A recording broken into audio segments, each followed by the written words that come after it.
The red dust of late afternoon blanketed the road, wind howling through crumbling rooftops. Folks used to call this place Cold Creek, a town abandoned for over 10 years. And yet, the price to own it was no more than a cheap bottle of whiskey. Gideon Hale, a lean, weather-worn rancher with a face darkened by years on the trail, had bet everything he had. He believed that with a patch of land in this forgotten town, he could rebuild his life, gather his scraggly herd, and one day die in peace. But as his horse trotted into the main street, Gideon suddenly yanked the reins. His heart stopped cold. Right above the rotted wooden gate that marked the entrance to town, 3 massive bodies swayed in the wind. They were not men. They were 3 Apache warrior women. Muscular, broad-shouldered, barefoot legs dangling nearly to the ground. The rope bit deep into their necks. Blood and dust clung to their faces. Their eyes wide open, still staring down as if trying to speak some final truth before death took them. The rusty hinges creaked. The wind made the bodies swing gently like ghostly masks of death suspended in the sky. A crow shot past overhead, crying out hoarsely, as if to mark the omen. Gideon gripped the knife at his hip. His whole body trembled, not from fear, but from a rising fury. He knew one thing for certain. This $10 town was no bargain. It was a gateway straight into hell.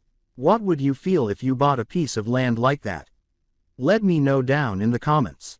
The gleaming steel blade swung upward. The first rope snapped with a sharp crack.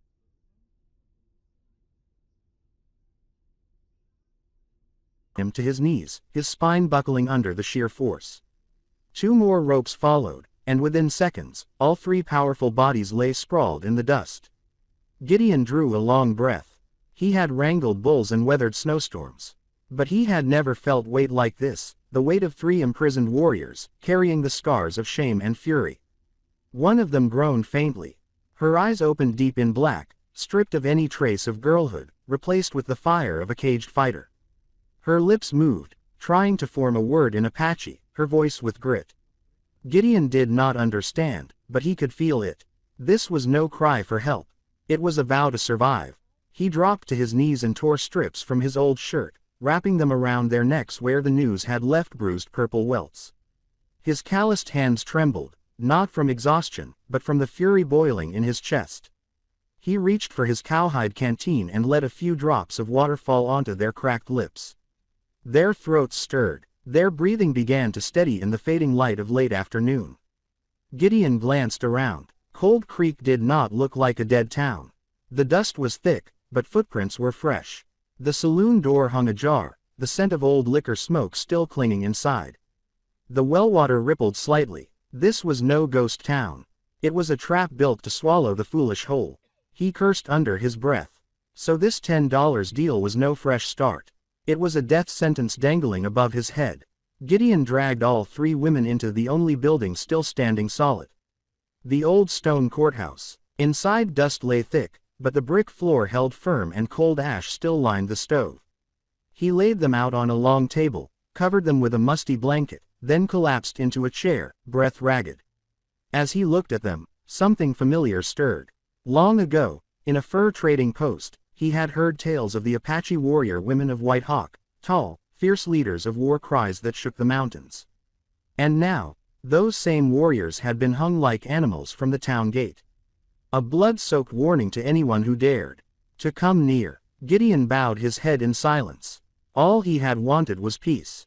But with 3 lives now in his hands, and a town that refused to stay dead, he knew he had walked into a war he could no longer walk away from. Night in Cold Creek felt as heavy as a dust-covered blanket. Wind howled through broken window frames, carrying faint moans that sounded like restless spirits. Gideon sat by the door, his Winchester resting across his knees, his gaze locked on the shadows along the main street. Inside the old courthouse, the 3 Apache warrior women lay resting, their breathing slow but more even. He fed a few more logs into the stove. The flames threw blood-red light across the walls. Every crackle of burning wood snapped Gideon to readiness, finger itching near the trigger. He had weathered wars and storms, but the silence of this town made his pulse thunder louder than any war drum. Then it came the distant thudding of hooves, slow, steady, and bone-chilling. Gideon snapped upright, narrowing his eyes. Silhouettes appeared in the dusty street, emerging under the moonlight. One horseman, then three, then a dozen. At the front rode a man on a black horse, cloak flapping. A broad-brimmed hat with a silver band catching every shimmer of moonlight. He stopped mid-stray and called out, voice booming. "Gideon Hale, you bought what doesn't belong to you. This town and those three monsters belong to us." The rear door creaked. One of the warrior women stirred to life, her dark eyes ablaze. In a husky whisper, she said, "He speaks the truth.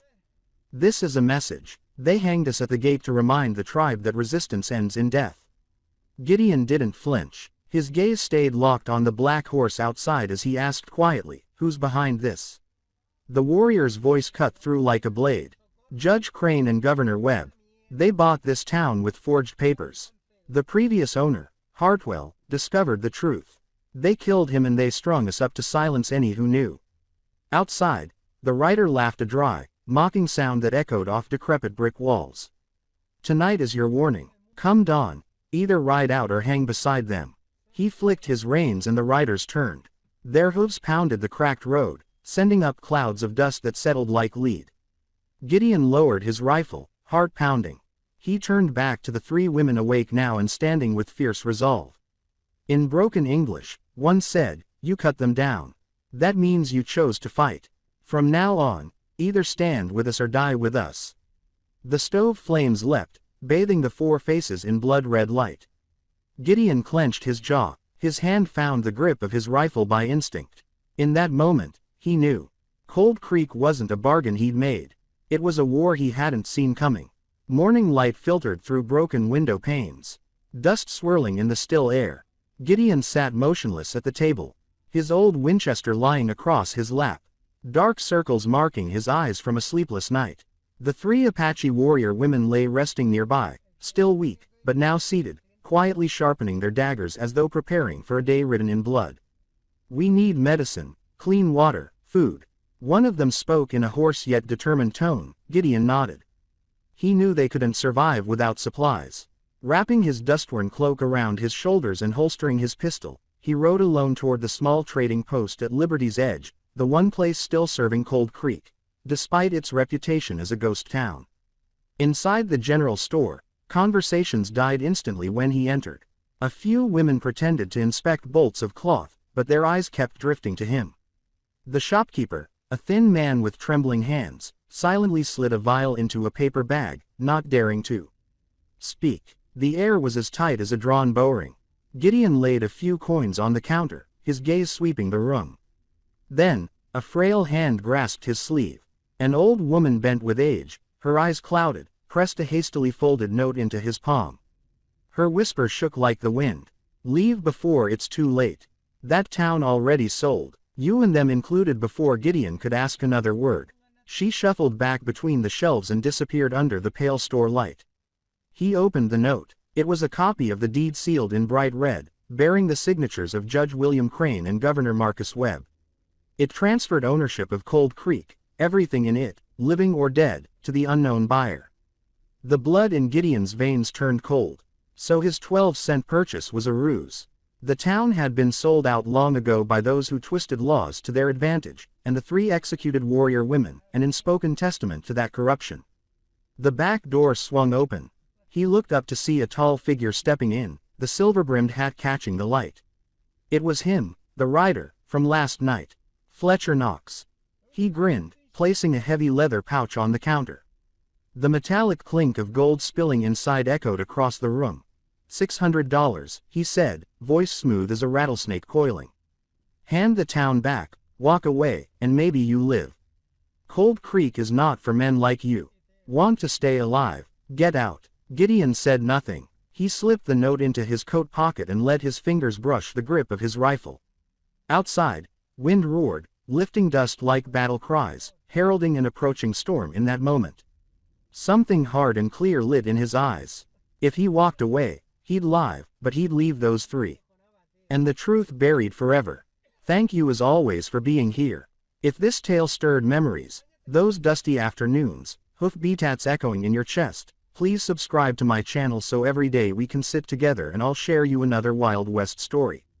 That night, the sky lay heavy with gray clouds and the moon glowed faint like a red stain. Gideon sat on the courthouse porch, his Winchester resting across his knees. The 3 Apache warrior women had regained some strength. Purple bruises still marked their necks, but the fire of warriors burned untamed in their eyes. They sharpened knives and loaded bullets into the old Colt Gideon had given them, poised and ready. Then it came. Hoof beats echoed from the darkness, first scattered, then gathering into the relentless thud of a funeral drum. Flames flickered at the far end of the street. Torches lighting up rows of mounted riders descending on Cold Creek. Their mocking laughter stirring dust into the night. At the head rode Fletcher Knox on a jet-black horse, his cloak billowing. He called out, cold and commanding, "Gideon, hail. Tonight you die with those 3 monsters. Cold Creek belongs to us." Gideon rose and stepped onto the porch. He did not shout. Quietly, his voice growly, "Well, if you want it, come and get it." Guns blazed. The first shot ripped through the wooden wall, splintering boards into the air. Gideon dropped down, firing his Winchester. A rider went flying off his horse at the gate. The 3 warriors sprang into action. One leapt onto the crumbling balcony and fired her Colt with deadly aim. Another overturned chairs into a barricade and hurled a torch back at the riders. Shouts filled the night. Horses reared in panic. A warrior woman staggered upright, gripping the wooden beam that had once held her captive. With fierce resolve, she swung it hard. The sickening crack of bone echoing through the chaos as if the executioner's gallows had become an avenger's weapon. Fletcher roared out, "Burn it down. Fire the whole lot." Torches flew. The thatched roof erupted in flames, painting the sky in violent red. From the inferno came a roar in Apache. The ancestral spirits seemed to rush in to aid them. Gideon burst through a window, his Winchester spitting lead. 2 riders toppled from their saddles, screams strangled in the smoke. A warrior woman charged through the crowd, muscles taut, her dagger slicing bright in the torchlight. Blood arced across the gray sand. The main street became a hellscape of dust and fire. Gunfire, smoke, horses, and cries of pain melding into a savage symphony of death. When dawn broke, bodies of horses and mercenaries lay strewn at the gate. Fletcher Knox had vanished into the confusion. Abandoned among the groans of the wounded, Gideon stood amid the ash and grit, chest heaving, rifles stinking of powder. The 3 warrior women stood beside him, hair tangled, blood streaked on their skin, but eyes ablaze like torches that no wind could snuff out. They had held the town through the night, but Gideon knew the larger beast was yet to come. Crane and Webb were sure to ride in next. After the battle, Cold Creek lay silent, quiet as a graveyard. Smoke curled from charred rooftops, mingling with the smell of blood and burnt resin. Gideon slumped onto the courthouse steps, his callous hands trembling as he reloaded his Winchester. The 3 Apache warrior women stood beside him, their breathing labored, faces dust-streaked and bloodied under the firelight. One of them, a warrior with a long scar etched across her cheek, spoke in a low, raspy voice, "You thought you bought this town for a bargain. But what you really bought was a sentence." Gideon lifted his eyes. "Explain." The second warrior motioned for him to follow into the old church. Its roof half collapsed and beams jagged.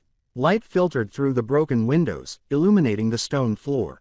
In the center lay an odd tile, square and edged neatly. Buried under black ash, clearly hiding something beneath. They worked together, striking the tile with axes with a crack that resonated through the space. The hidden panel swung open, revealing a dark cavity. Gideon knelt and pulled out a dusty iron chest with a corroded lock. They pried it open. Inside lay scrolls, land plots, and payment books. Gideon handled the brittle yellow documents with care. The signature was unmistakable, Judge William Crane, and stamped beside it in glaring red was a name that made his heart sink. Governor Marcus Webb. The 3 warriors exchanged fierce looks. One ground her teeth. "This is why Hartwell was killed. He uncovered their fake deeds. They were selling our tribal lands in this town, too. When he threatened to expose them, he disappeared. And we were hung at the gate to silence White Hawk." Gideon flipped through more papers. Among them, ledgers of bribes. Names he knew. Sheriffs, ranchers, wealthy traders, all paid off by Crane and Webb to keep quiet. The sums were massive, enough to send a chill down anyone's spine. The air inside felt thick like dust in his lungs. Gideon felt his hand shake, clutching the papers. He hadn't just bought an abandoned town. He had uncovered the rotting core of power in this frontier. Outside, the wind howled, carrying the eerie cry of an owl. One warrior gripped Gideon's shoulder firmly, her voice resolute. "Now you see, Fletcher Knox was just the hound. The real ones who wanted this place buried were Crane and Webb. And once they know we found this chest, they'll come with an army." Gideon's jaw clenched, his eyes steeled. He tucked the papers inside his cloak and laid a hand on his rifle. He was no longer just a man who bought a town for cheap. From this moment on, he was its keeper of light, the only beacon of justice in Cold Creek. Even if that light must burn in blood. By dawn, a red glow suffused Cold Creek like dried blood dragged across the land. The town lay silent, broken chimney smoke still curling skyward. Gideon sat motionless on the courthouse steps, his Winchester laid across his knees, steel-gray eyes watching the horizon. He knew today they would come. And then the earth trembled. Hoofbeats pounded closer, roaring like thunder. Dozens of riders emerged down the dusty main street, cloaks billowing, rifles glinting in the sunlight. At the front rode Judge William Crane, proud atop a white steed face, icy dangerous eyes framed by gray whiskers. Beside him, clad in a long black coat, stood Governor Marcus Webb, white-gloved hand resting on a pistol, his thin smile shimmering like a knife's edge. They halted at the Oldtown gate right where the 3 Apache warriors once hung. Crane's voice rang out, commanding Gideon Hale, "Hand over the iron chest and the women. You're just a mangy cowhand. Don't let the 12-cent purchase become your tomb." A wave of panic rippled across the ranks. Many had heard rumors of the chest of bribery ledgers with their names. Webb's jaw tensed, eyes flickering with cruelty. Gideon stepped onto the porch, lifting the papers stashed inside his coat. His voice, though, struck like a hammer. "These documents are enough to hang you both. I saw Crane's signature and Webb's seal. You didn't buy this town. You bought your own death." The horsemen erupted in chaos. Some retreated, astonished. Others glared in fear. Webb drew his gun and screamed, "Kill them. Burn Cold Creek to the ground. Let no one survive to speak of this." Gunfire shattered the morning calm. Bullets punched through the wooden siding, splinters flying. Gideon dove behind a barrel, Winchester roaring in answer. The first rider tumbled off his horse. At that moment, the 3 Apache warrior women struck like living lances. One leapt onto the roof, her colt, barking out precise, deadly shots into a charging rider's chest. Another grabbed the gallows beam and swung it like a hammer, knocking 2 horses to their knees. The third roared an Apache war cry and plunged into the fray with her dagger raised high. From above came the thunder of reinforcements. White Hawk's tribe flooded down the hillside scores, then hundreds of Apache riders, spears raised and bows drawn, sunlight glinting off their steel. A war horn boomed, merging with hooves until the ground seemed ready to shatter. Chaos seized Crane's forces. Some dropped rifles and fled.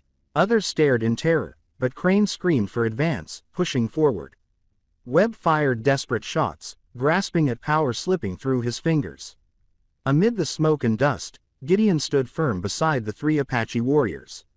His eyes burned, not with the fear of a lone rancher, but with the resolve of a man who had chosen his side. He roared, "Cold Creek will no longer bow to lies." Winchester barked. Apache war cries roared, melding into a symphony of vengeance. The greatest fight of Gideon's life and the fate of Cold Creek had officially begun. Gun smoke choked the air. The thud of hooves and the agony-filled screams spun together into a bloody symphony.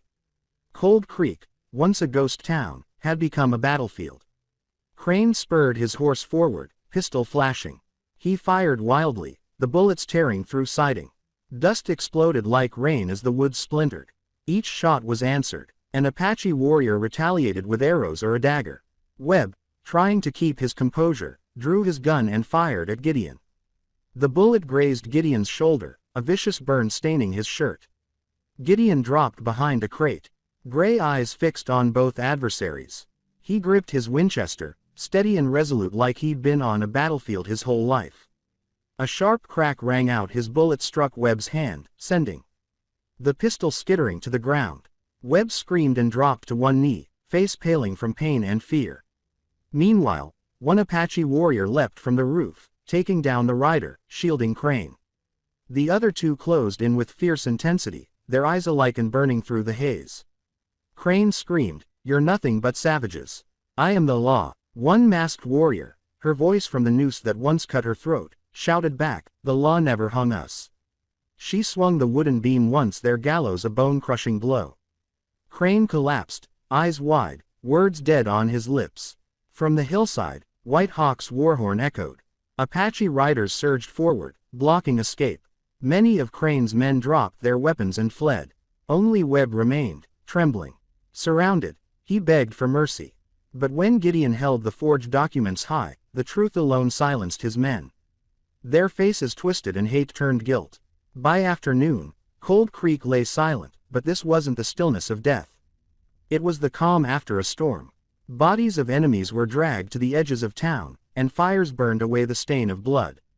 Neighbors from neighboring counties came to see the iron chest, the signatures, the glaring red seal, the proof of the betrayal they'd long suspected. Gideon sat on the courthouse steps, shoulder still bleeding, and looked at the 3 Apache warrior women standing tall beside him.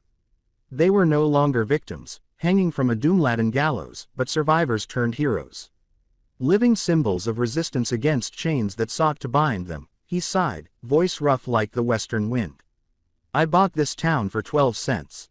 But the real price I paid was blood and my soul. But if it brings justice, I have no regrets." The warrior women softened momentarily, and one gently placed her hand on Gideon's shoulder, whispering, "You didn't buy Cold Creek, Gideon. You reclaimed it." As the sun dipped behind distant hills, the sunset bathed the town in crimson from ashes and gallows. Cold Creek rose again, proving that in the West, justice is not written on paper, but carried in the hands of those brave enough to cut others free. In the West, justice isn't always inked on paper, nor held by the powerful. A man may be poor, alone, with only callous hands. But if he dares to do what's right, he leaves behind more than gold. He leaves hope for others to live on. My friends, that is what keeps us standing after ages of dust, blood, and loss. Live with joy and happiness. That is all I ever wish for you. Please help me make that wish come true. Thank you so much again. I'm truly honored to be with you. Tell me what you felt when you heard this story. Leave a comment below. Type 1 if this story moved you.